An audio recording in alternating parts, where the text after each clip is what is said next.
Assalamualaikum warahmatullahi wabarakatuh.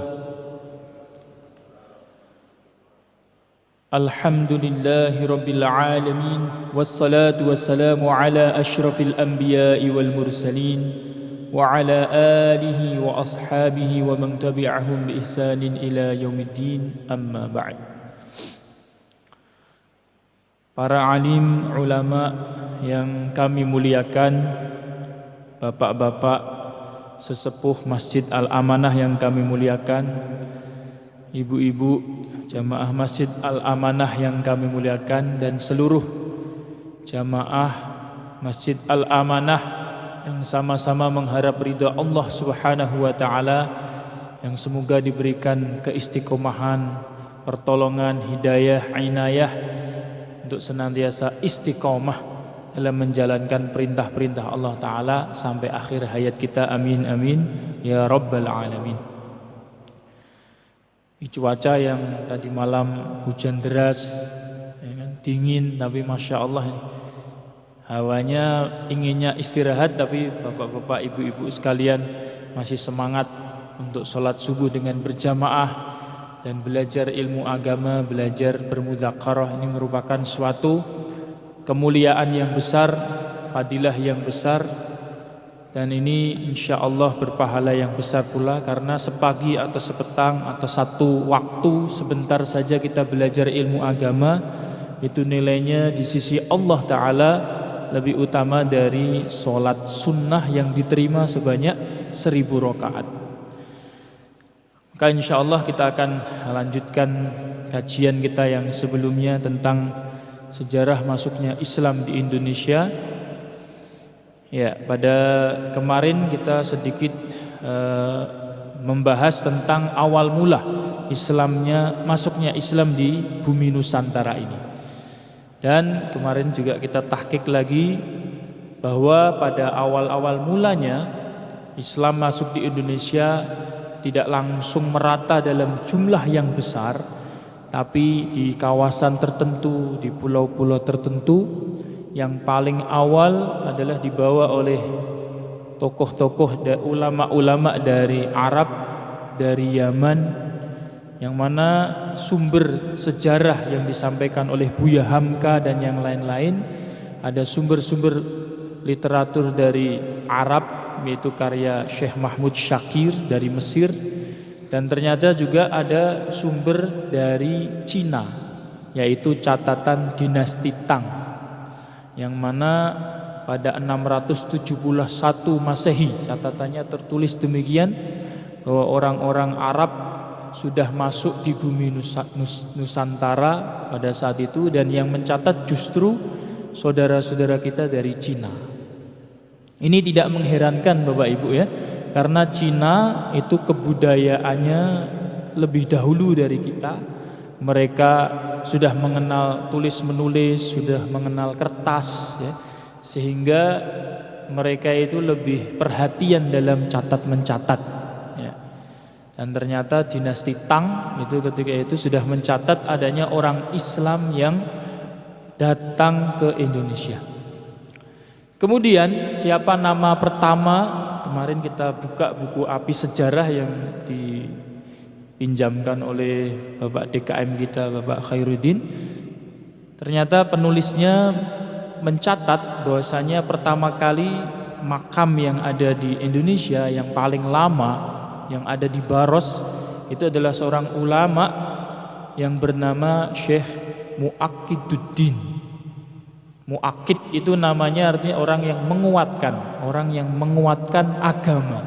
Syekh Mu'aqqiduddin itu beliau tercatat di makamnya atau di kuburnya dalam bahasa Arab, nisannya tertulis 35 Hijriah.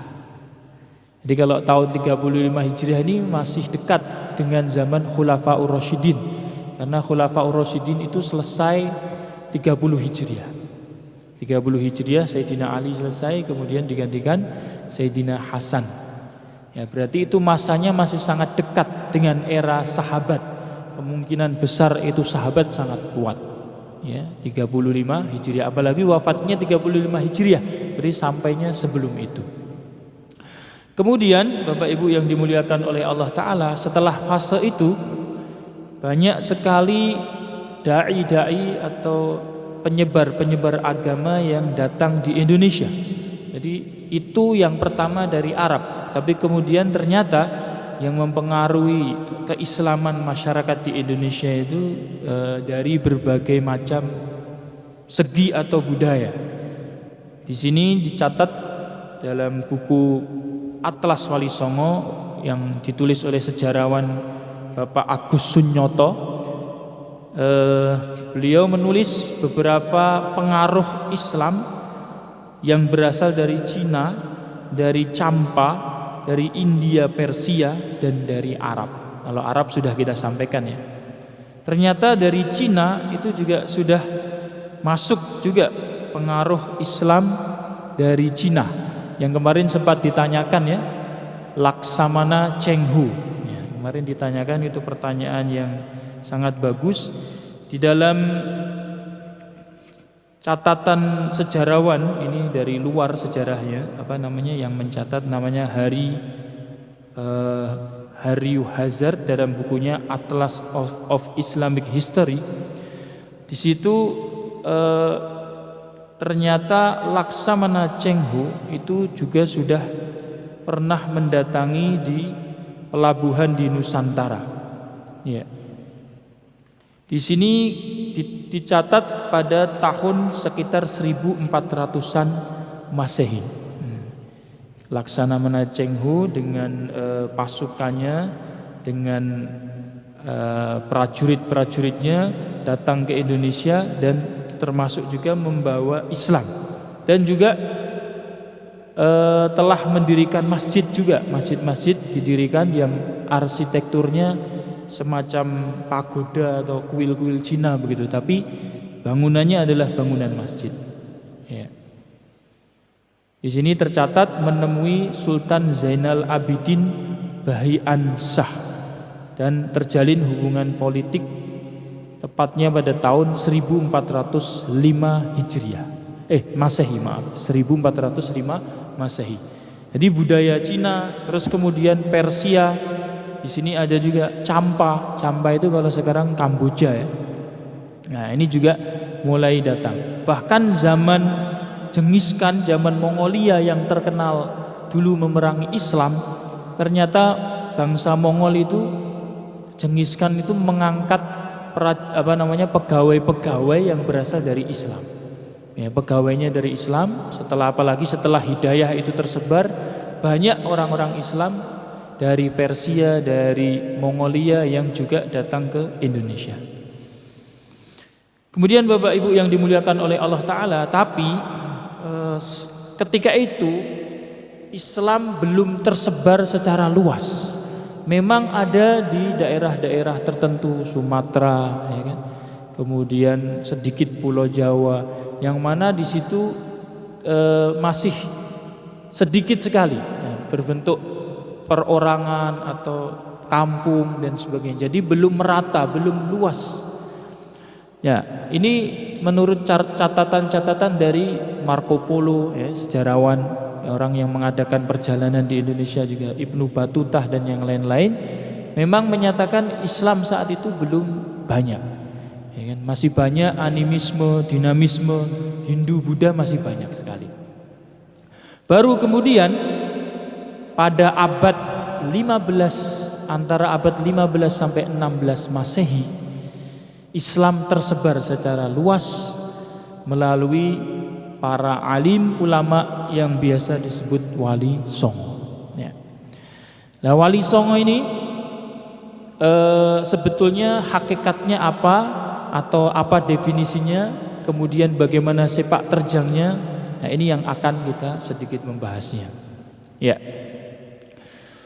Jadi Bapak Ibu yang dimuliakan oleh Allah Ta'ala, Wali Songo dari dua kata ya. Wali itu dari bahasa Arab, Songo itu dari bahasa Indonesia ya. Wali Songo itu, kalau kata wali itu dari etimologi Arab, itu bisa bermakna isim fa'il atau pelaku, atau isim maf'ul atau yang dikenai pekerjaan. Dari kata waliya yala, kemudian terbentuk dari kata itu waliyun. Ini ada di dalam Al-Quran. Inna waliyallahu alladzi nazzalal kitaba wa huwa yatawallas shalihin. Situ ada ayat yang bunyinya begitu ya. Inna waliyallah, sesungguhnya penolong aku adalah Allah. Nah, kalau dari kata ini berarti wali bermakna atau maknanya adalah kata orang yang bekerja, yaitu sebagai penolong. Allah adalah penolong kita. Nah, tapi juga bermakna sebagai orang yang ditolong, aulia, jamaknya aulia, yaitu orang yang ditolong. Wali artinya orang yang ditolong. Atau dalam ayat yang lain aulia, ya kan? La tattakhidul yahuda wan nasara aulia. Jangan kalian jadikan Yahudi dan Nasrani sebagai teman dekat atau penolong kalian. Maknanya juga demikian, teman dekat. Ya, di sini kekasih, teman dekat, orang yang sangat dekat, orang yang menjadi kekasih, itu juga disebut wali. Ya. Maka orang-orang yang digelari waliullah itu maknanya adalah orang yang dekat, orang yang ditolong oleh Allah Ta'ala, orang yang dekat dengan Allah, kekasih Allah, dan orang-orang yang menolong agamanya Allah Ta'ala. Itu artinya waliullah. Ya, kemudian songo. Songo ini dari bahasa Jawa. Songo dari bahasa Jawa yang artinya 9. Ya, memang pada saat itu dewan dakwah atau majelis wali itu jumlahnya senantiasa 9. Kalau ada yang meninggal diganti oleh yang lain. Jumlahnya ketika itu berpusat, bermarkas di Masjid Demak, Masjid Agung Demak, dan itu jumlahnya ketua-ketua mubalighin pada saat itu jumlahnya 9, sehingga disebut wali 9. Itu menurut salah satu sumber sejarah. Menurut yang lain, wali songo itu dari kata dua-duanya Arab, wali dan sana. Ini seorang profesor juga, saya lupa namanya, di sini ditulis wali dan sana. Wali artinya tadi penolong atau kekasih, sana artinya pujian.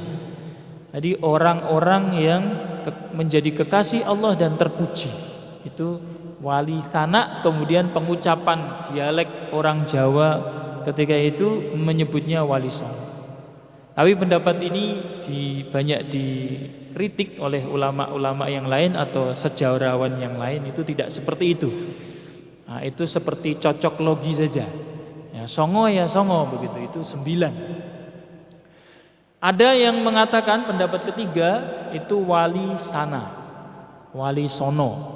Wali sono, sono atau sana itu bahasa Jawa juga katanya, yang artinya tempat. Wali yang mempunyai kondisi bertempat di tempatnya masing-masing.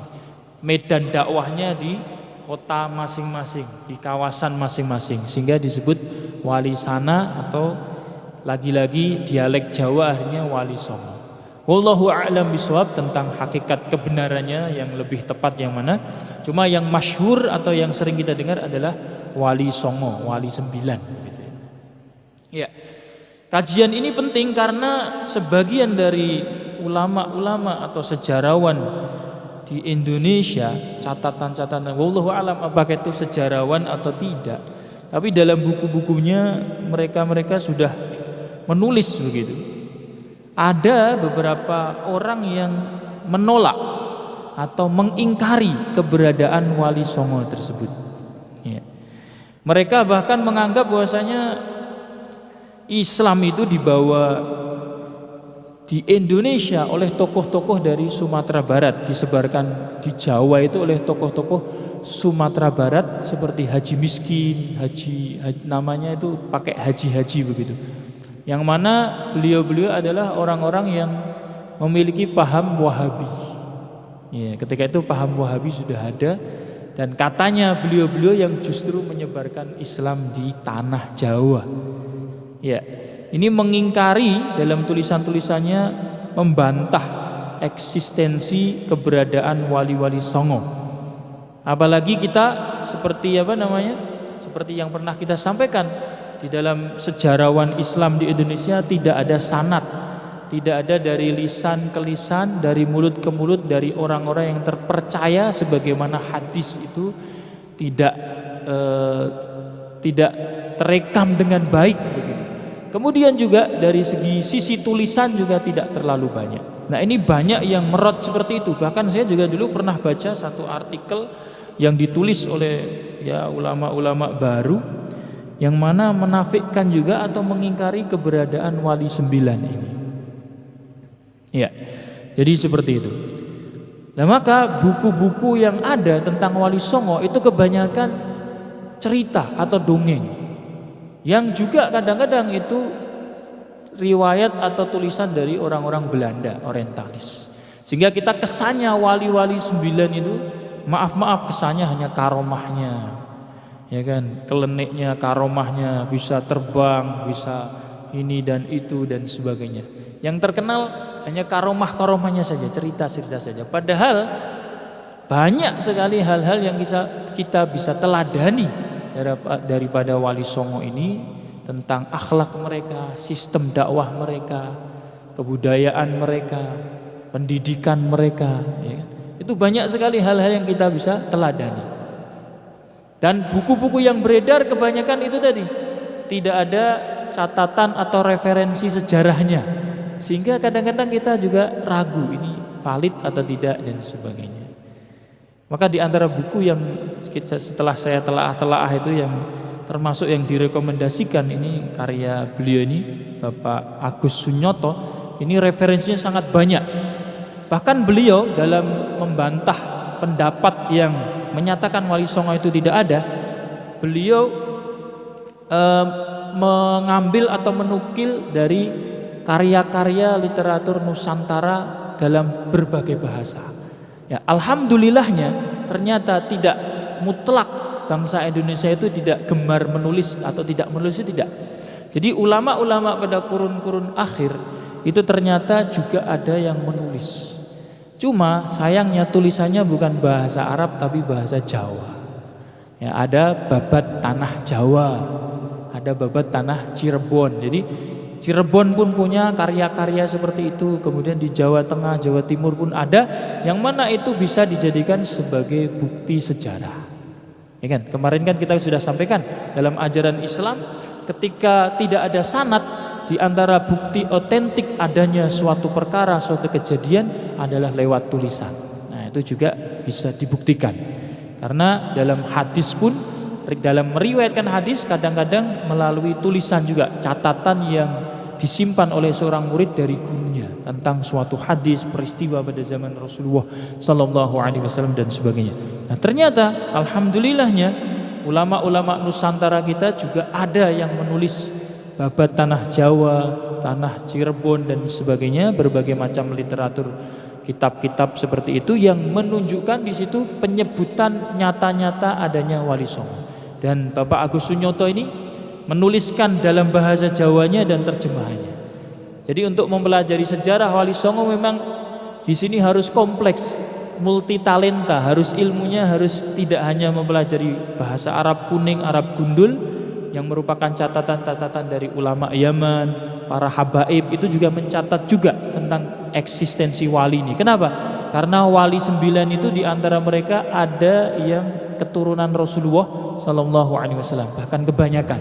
Nah, para habaib dari Yaman, Hadramaut ini orang yang biasanya juga teliti dalam masalah itu, nasab dan tulisan, mereka sangat-sangat memperhatikan. Jadi sumber-sumbernya juga valid, dari mereka ada catatan-catatan tentang Wali Songo dan nasab serta beliau ini keturunan siapa, dari mana jalurnya dan sebagainya.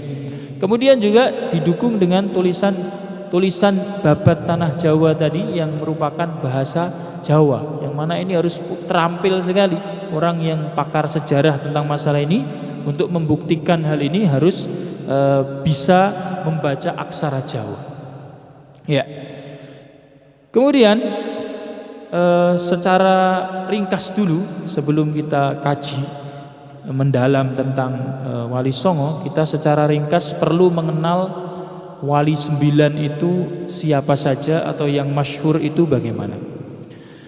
Sebetulnya cikal bakal Wali 9 itu tidak langsung 9 orang, tidak, tapi dai yang dikirim dari Maghrib, Maroko, kemudian dari Samarkand, dari kawasan Uzbekistan kalau saat ini ya, itu sudah datang dan diutus oleh khalifah-khalifah saat itu. Seperti namanya Maulana Malik Ibrahim Al-Maghribi. Ya.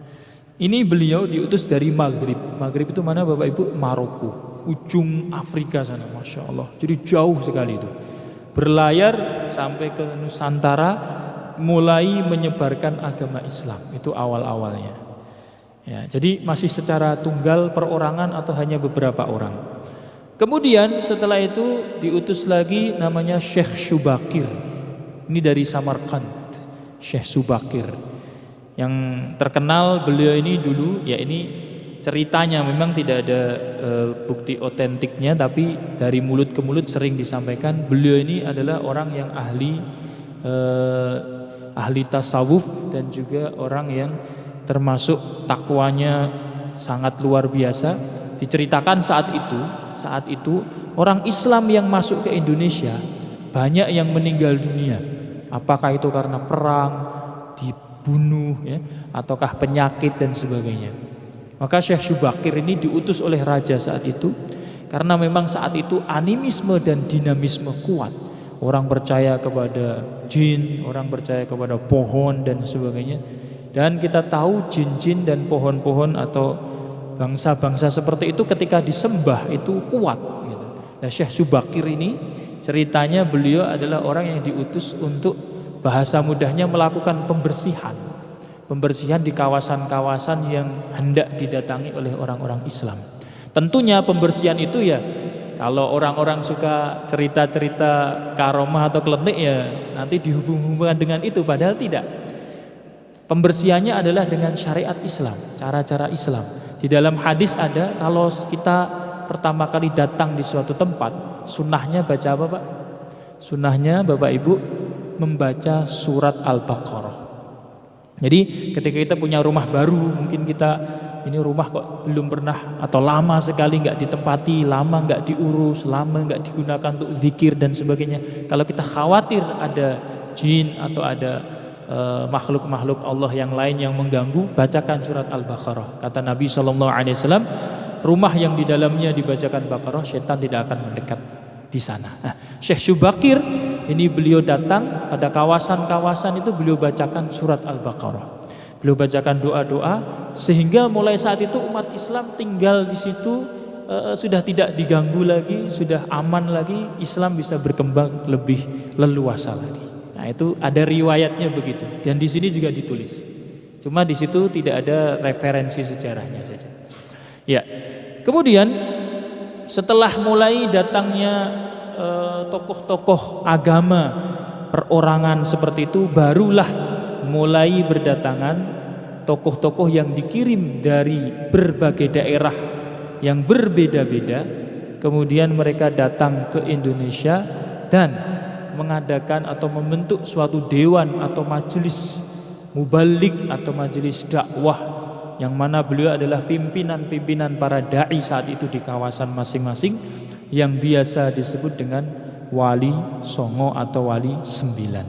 Nah, Wali Sembilan ini sendiri sebetulnya yang masyhur, yang sudah sering kita dengar, yang terkenal kan, Sunan Ampel, Sunan Giri, Sunan Bonang, Sunan Kalijaga, Sunan Gunung Jati, Sunan Derajat, Syekh Siti Jenar, Sunan Kudus, Sunan Muria, dan di situ Raden Patah itu sebenarnya khalifahnya ya.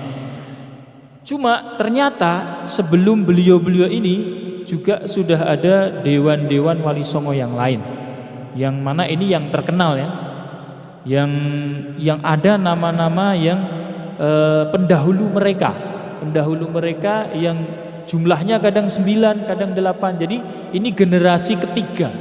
Yang 9 yang terkenal ini, yang masyhur di Indonesia ini sudah generasi ketiga ternyata. Ada generasi yang ketiga ini termasuk ada yang tua, ada yang muda. Kalau generasi awal itu semuanya tokoh-tokoh tua. Ya, kemudian generasi kedua tokoh tua sebagian sudah meninggal, ada diganti. Ada Sunan, di situ ada namanya yang terkenal di situ Maulana Ishaq, ya. Syekh Maulana Ishaq itu juga termasuk Dewan Wali, ya, Dewan Wali Songo juga, dan berbagai nama yang lain. Di sini panjang, ada beberapa nama, ada listnya begitu. Cuma di sini kita akan mengenali yang terkenal dulu atau yang masyhur supaya kita tahu. Dan ini jumlahnya ada 9, ada generasi tuanya, ada generasi mudanya. Yang pertama yang paling sepuh di antara semua wali adalah Sunan Ampel. Ya. Sunan Ampel ini putra dari Syekh Ibrahim As-Samarqand. Dari Samarkand itu dari mana Pak? Dari Uzbekistan, Samarkand dia. Beliau adalah paling tua yang datang di Indonesia, dan beliau datang di Indonesia itu ajibnya usia 18 tahun. Jadi usia 18 tahun seorang pemuda itu sudah diutus untuk mengembangkan dakwah di negara lain yang resikonya, tantangannya sangat luar biasa besar. Beliau itu datang bersama dengan kakak beliau. Nama asli beliau adalah Syekh Rahmatullah. Nama asli beliau adalah Syekh Rahmatullah, dan ini termasuk sayyid atau keturunan baginda Rasulullah Sallallahu Alaihi Wasallam. Beliau datang bersama kakak beliau. Pertama-tama adalah datangnya nggak langsung ke Nusantara atau Indonesia, tapi ke Champa dulu, Kamboja kalau sekarang mudahnya. Kamboja, di sana beliau dakwah kepada raja di sana dan menikahi putri Champa, putrinya Raja Champa. Kemudian beliau menggerakkan dakwah di Indonesia, mendirikan pesantren di Ampel Dentak, kalau sekarang di Surabaya itu ya. Ada di sana masjidnya, pesantrennya, dan beliau inilah yang paling lama. Beliau mengkader dai-dai muda yang kemudian jadi wali juga, jadi wali songo juga. Di antara murid beliau adalah putra beliau juga termasuk murid beliau. Di antaranya Sunan Bonang, itu putra beliau sendiri dan menjadi wali juga. Sunan Derajat itu juga putra beliau dan wali juga.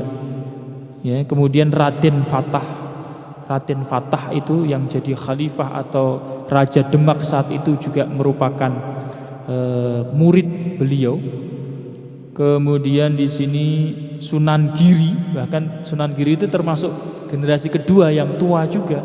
Itu ternyata juga murid beliau, muridnya Sunan Ampel. Ya. Jadi Sunan Ampel di sini literatur sejarah tentang beliau ada di catatannya, ada di Babat Tanah Jawa. Beliau di situ diterangkan dulu awal-awal mengajarkan sholat itu ditertawakan oleh penduduk Jawa saat itu. Dalam bahasa Jawa ada, ini orang aneh begitu bahasanya. Ya. Dia mulutnya komat kamit begitu. Kemudian dia nunduk, kemudian dia nyium kloso, bahasa Jawanya begitu. Ngambung kloso, ada bahasa begitu. Jadi kaifiyah atau tata cara sholat ketika itu dianggap aneh oleh penduduk Jawa saat itu. Nah, tapi Sunan Ampel ini tetap bijaksana, tetap hikmah, berdakwah dengan lemah lembut. Dan Sunan Ampel metode dakwahnya murni, lebih ke arah syariat, lebih ke arah murni. Beliau tidak banyak menggunakan budaya atau sarana budaya, itu tidak, karena beliau termasuk kalangan pesantren dan beliau lebih ke arah mendakwahkan lewat pesantren dan murid-muridnya mendakwahkan agama begitu. Ya, kemudian yang kedua yang sepuh juga adalah Sunan Giri. Sunan Giri ini di Lamongan, kawasan di Lamongan sana. Putra dari Syekh Maulana Ishaq, adalah beliau termasuk wali yang menjadi raja.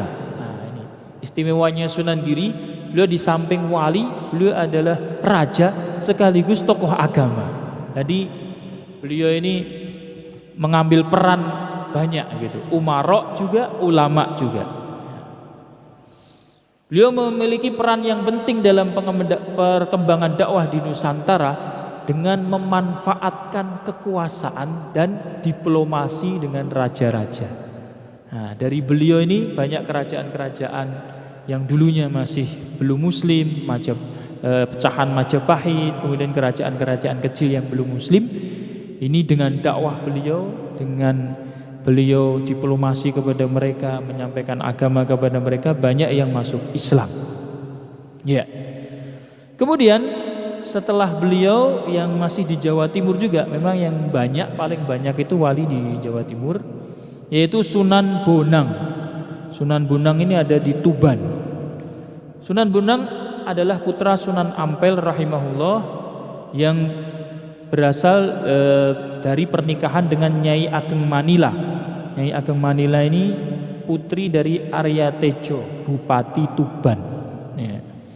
Sunan Bonang dikenal sebagai tokoh wali yang senang berdakwah dan menguasai ilmu-ilmu, bidang-bidang ilmu, apakah itu fikih, usuluddin, tasawuf.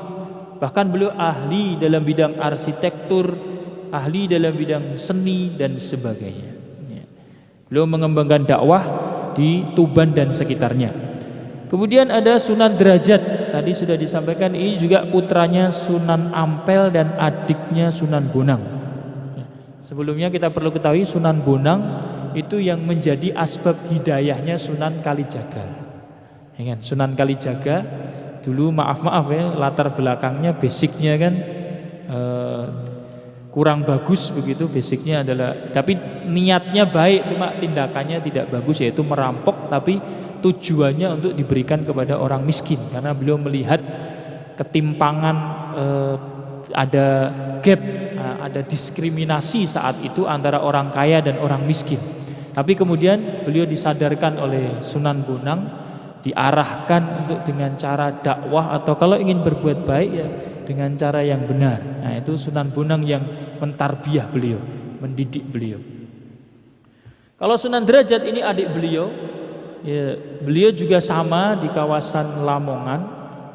Ya, ini beliau dikenal sebagai tokoh wali yang mengembangkan dakwah melalui pendidikan akhlak bagi masyarakat, dan beliau terkenal memiliki kepedulian terhadap fakir miskin.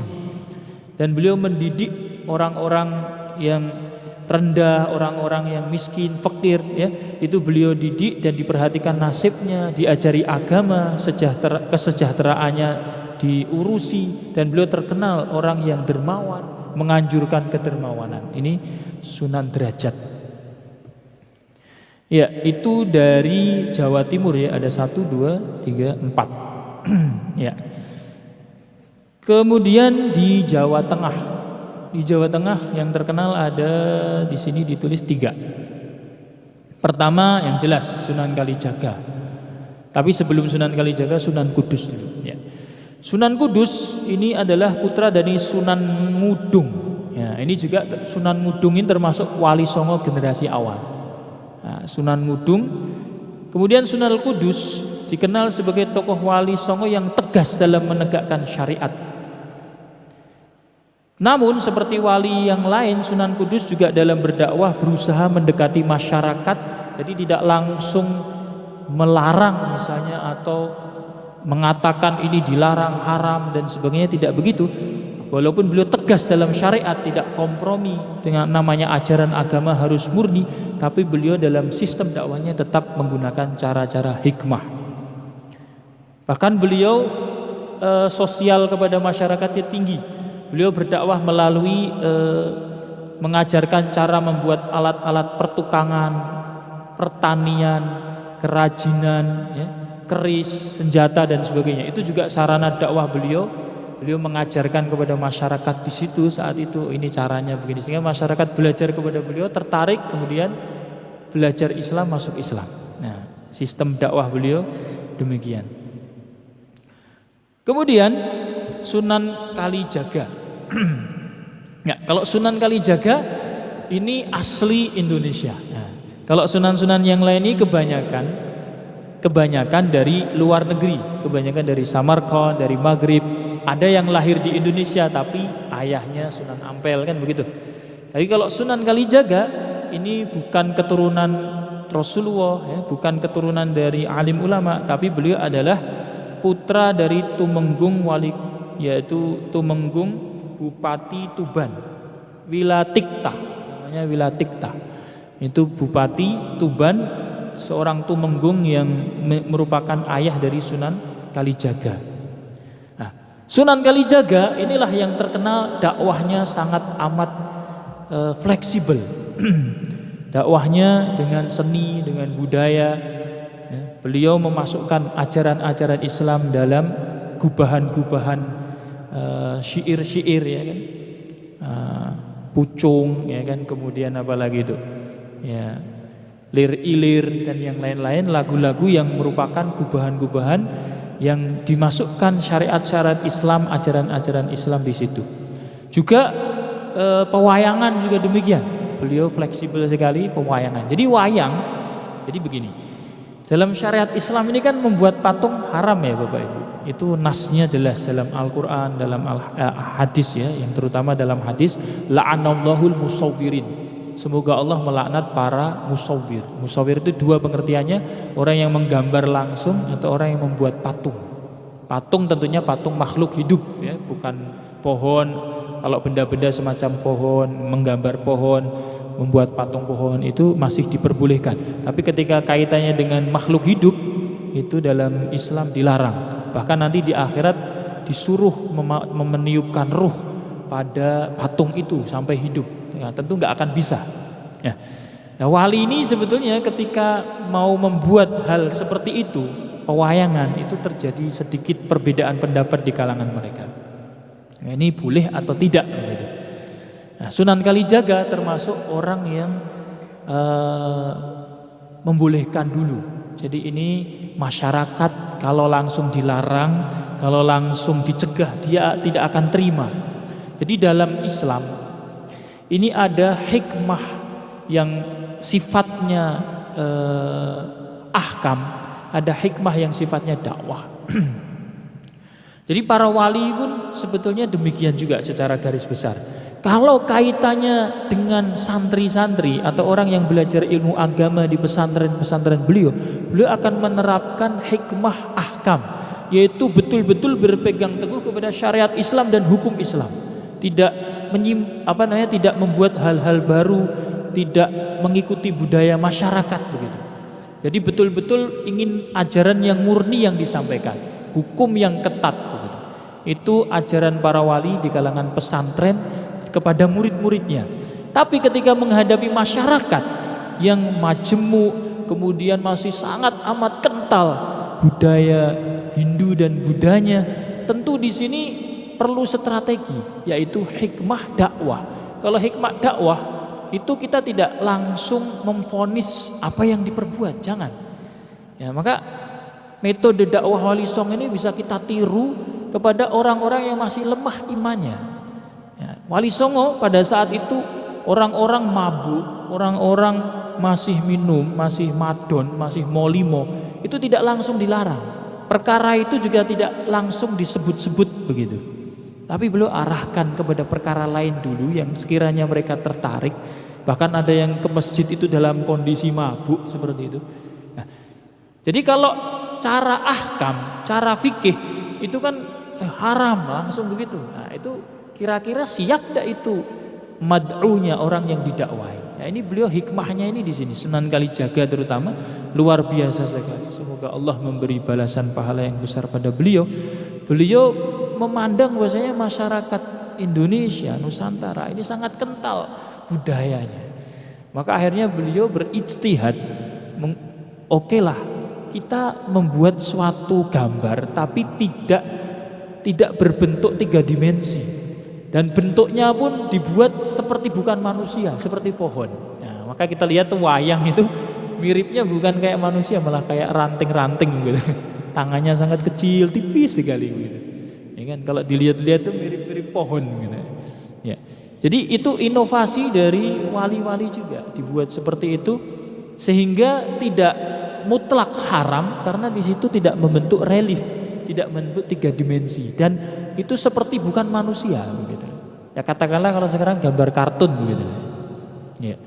Sehingga di situ ulama ikhtilaf kalau masalah itu masih ada yang membolehkan. Nah, beliau menggunakan cara seperti ini, okelah ambil pendapat yang mudah dulu, kemudian bisa mendekat kepada masyarakat. Bahkan Sunan Kalijaga juga termasuk orang yang pandai menjadi dalang. Dan beliau membuat tokoh-tokoh seperti Punakawan, tokoh-tokoh lain yang mana ketika beliau jadi dalang itu dimasukkanlah ajaran-ajaran Islam di situ. Nah, sejarahnya seperti itu. Ya, demikian juga gamelan misalnya. Gamelan, alat-alat musik itu juga sebetulnya dalam Islam menurut pendapat yang kuat itu dilarang. Dilarang, walaupun itu dosa kecil. Ya, cuma ya mungkin begitu. Jadi hikmah dari para wali songo ini tidak langsung kepada hukum dulu, tapi bagaimana kita memikat hati masyarakat dulu. Setelah nanti diambil hatinya, setelah nanti mereka imannya kuat, baru kemudian nanti dimasukkan sedikit demi sedikit hukum-hukum Islam. Bagaimana tidak dulu para sahabat itu kan sangat amat suka dengan khamr. Bahkan ketika belum turun ayat dilarangnya khamr, Sayyidina Ali pun sholat sambil mabuk, membaca qul ya ayyuhal kafirun itu terbalik-balik terus. La ta'budu ma ta'budun, terus begitu diulang-ulang. Ada riwayatnya, maka kemudian turun ya ayyuhalladzina amanu la taqrabus sholata wa antum sukara. Jangan kalian melakukan sholat ketika dalam kondisi mabuk, kan begitu. Hadirin yang mulia, jadi seperti itu. Ini satu pelajaran penting yang kita ambil dari Wali Songo juga, hikmah dalam dakwah. Jadi ketika dalam metode dakwah itu kita tidak serta-merta langsung hukum halal haram itu jangan. Tapi menggunakan hikmah, kita perhatikan kondisi orang yang kita dakwai. Misalnya dulunya masih pemabuk, dulunya masih orang yang maksiat dan sebagainya. Maka kita tidak perlu ungkit-ungkit itu dulu. Nah, kita arahkan kepada pembahasan yang lain yang sekiranya dia tertarik, sekiranya kita bisa masuk lewat situ. Nah, itu metode dakwah yang harusnya kita ikuti, dan itu berlaku untuk kita semuanya, baik yang ulama, dai ataupun kita Bapak Ibu sekalian. Ketika kita berdakwah mungkin kepada kerabat kita, kepada tetangga kita perhatikan hal itu dengan cara hikmah. Jangan langsung vonis. Kalau vonis ini biasanya orang langsung menjauh. Kamu ini rumahnya dekat masjid tapi nggak pernah ke masjid. Kata Nabi la sholata liman li jaril masjid illa fil masjid. Tidak sah sholatnya orang yang dekat masjid kecuali di masjid. Gimana kamu ini? Nah, ini orang kalau divonis begitu langsung mungkin nggak akan nginjakkan lagi kaki ke masjidnya. Jadi metode dakwah Wali Songo ini bisa kita jadi pijakan atau contoh yang mulia. Kemudian yang terakhir di antara Wali Songo adalah putra dari Sunan Kalijaga sendiri, yaitu Sunan Muria. Sunan Muria di kawasan Gunung Muria, beliau putra Sunan Kalijaga. Beliau merupakan tokoh Wali Songo yang paling muda di antara Wali Songo. Dia ini generasi ketiga tadi. Sebagaimana Sunan Kalijaga, Sunan Muria berdakwah melalui jalur budaya.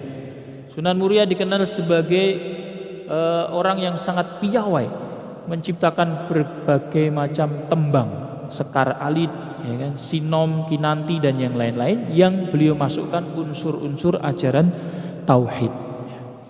Dan kemudian mungkin kita mengenal semacam kenduri, ya. Itu juga 40 hari, 3 hari, 40 hari itu sebetulnya memang budaya Hindu dan Buddha. Dalam Islam memang tidak ada. Dalam Islam kalau mengirim pahala itu setiap saat dan keadaan itu boleh. Nah, cuma di sini kita tidak boleh sangka buruk dulu. Ini Wali Songo dahulu mengubah daripada mereka memuja-muja kepada roh-roh, menyembah kepada dewa-dewa atau mengucapkan seperti itu, maka diubah, diisi dengan kalimat tahlil, dengan doa-doa yang mana itu adalah ajaran yang disepakati oleh ulama. Mengirim pahala untuk mayat itu sampai, itu ittifaq ulama. Cuma yang tidak boleh kita yakini sebagai sunnah adalah 3 hari, 40 hari itu adalah sunnah Nabi, itu tidak boleh. Karena itu budaya saja. Itu budaya masyarakat Indonesia. Sebetulnya kalau kita mau mendoakan orang tua kita setiap hari juga bagus. Setiap hari tahlilan, yasinan itu bagus. Tapi siapa yang mampu gitu. Nah, makanya budaya itu dipertahankan, tapi kita tidak boleh meyakini sebagai sunnah, begitu saja. Cuma amaliyahnya, zikirnya itu adalah amalan yang dicontohkan oleh Rasulullah SAW dan sahabat. Sahabat Ibnu Umar sebelum meninggal beliau berpesan, bacakan surat Al-Baqarah yang awal dan akhir untuk saya. Nanti kalau saya sudah meninggal, bacakan surat Al-Ikhlas, Falak dan An-Nas. Ada hadisnya seperti itu. Jadi kalau masalah mengirim pahalanya itu sunnah, itu ittifaq. Ya kan, banyak hadis-hadis yang mendukung perkara itu. Cuma yang unsur budayanya adalah waktunya. itu unsur budaya. Wallahu a'lam bishawab wa ilmu atam. Ini sekelumit karena waktu kita juga terbatas, jadi itu sekilas saja. Yang jelas di sini bukan suatu mitos atau bukan suatu cerita belaka, tapi bukti-bukti nyata adalah catatan-catatan dari alim ulama dari babat tanah Jawa, Cirebon, kemudian catatan dari para habaib tentang adanya wali-wali, kemudian bukti nyata adanya masjid-masjid, adanya peninggalan-peninggalan seni, peninggalan-peninggalan budaya yang diajarkan oleh para wali. Bahkan maaf dukun bayi zaman dulu, ibu-ibu dukun bayi itu yang mengajarkan adalah wali-wali. Cara mensucikannya, cara membersihkannya, metodenya itu dukun-dukun bayi itu, kata Romo Kiai Mukhlisun, kiai saya, yang mana beliau nasabnya masih sampai Sunan Kalijaga. Beliau mengatakan kakek-kakek beliau dulu menerangkan dukun-dukun bayi itu yang mementor adalah wali dan santri-santrinya, sehingga caranya bisa sesuai syariat. Nah, jadi budaya-budaya yang ada, kitab-kitab menunjukkan hal itu, dan yang jelas ya adanya orang-orang Islam di Jawa, hampir di seluruh Nusantara. Ini bukti nyata yang tidak terbantahkan bahwa wali itu memang, wali songo itu memang betul-betul eksis dan ada, dan kita patut bersyukur kepada Allah dan mendoakan mereka karena mereka telah berjasa menjadi sebab keislaman kita, sehingga kita mengenal Allah, sehingga kita mengenal Rasulullah, sehingga kita mengenal hak dan batil, sehingga kita mengenal jalan yang lurus, dan semoga kita istiqomah. Amin amin ya rabbal alamin. Demikian yang bisa kita sampaikan, benarnya datangnya dari Allah, kesalahan kekurangan maaf dari pribadi kami, tidak bisa menyampaikan secara keseluruhan. Apabila ada pertanyaan dipersilahkan. Mungkin ada yang bertanya Bapak Ibu.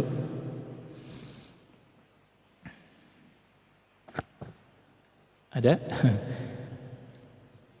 Tidak ada. Oh ya. Boleh ya. Ya, siap ya. Ya semoga sekelumit sejarah ini menjadi tambahan informasi, maklumat bagi kita, dan juga sebagai bentuk rasa syukur kita kepada Allah Ta'ala atas nikmat hidayah iman Islam yang Allah Ta'ala berikan melalui pendahulu-pendahulu kita. Dan ingat kata Bung Karno ya, jas merah jangan sekali-kali melupakan sejarah, atau jas hijau jangan sekali-kali menghiraukan jasa-jasa alim ulama gitu.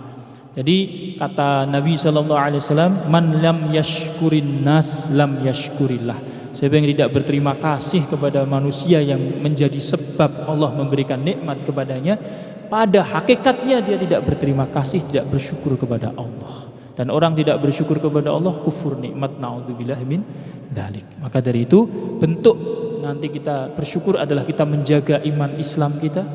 Kemudian kita mendoakan para wali-wali ya, dalam doa-doa kita kirim pahala kepada mereka, kita kirim Fatihah kepada mereka, dan kita menerapkan ajaran-ajaran beliau yang mulia, akhlak beliau yang mulia, sistem pendidikan beliau, sistem dakwah beliau, kasih sayang beliau kepada umatnya, perhatian beliau kepada masyarakat, kita terapkan, kita realisasikan dalam kehidupan nyata. Semoga Allah Subhanahu wa taala memberikan taufik kepada saya dan Anda untuk mengamalkan dan menyampaikan.